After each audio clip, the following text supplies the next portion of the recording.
creature of habit when it comes to my morning routine, and this blueberry banana smoothie is going to rock your world. It's what I drink every morning when I get home from the gym.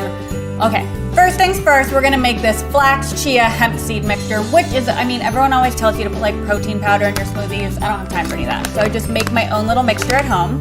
So we'll pour equal parts of hemp seeds. We'll put some chia seeds, some flax seeds. I just put it in a jar because, look, you pop the top on, and then you can just shake it up. Everything gets evenly combined. I feel like a bartender.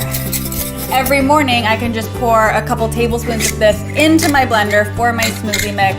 So good for you. Okay, super easy. I'm just gonna put in a little bit of almond milk. I always use vanilla almond milk, unsweetened. You don't need to add more sugar. We'll just pour in about a cup of that. You could also make your own nut milk, and I'm going to teach you guys how to do that in an upcoming episode. But for today, we're going easy.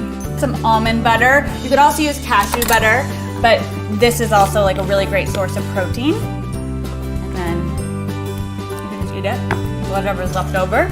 We'll put in a whole banana, and then about a cup of frozen blueberries.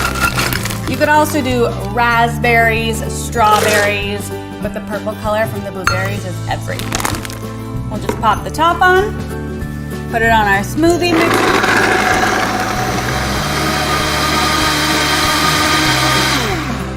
And that's my favorite part about the Vitamix, is it just turns off on its own for smoothies. This is literally my favorite part of every morning. I'm so excited.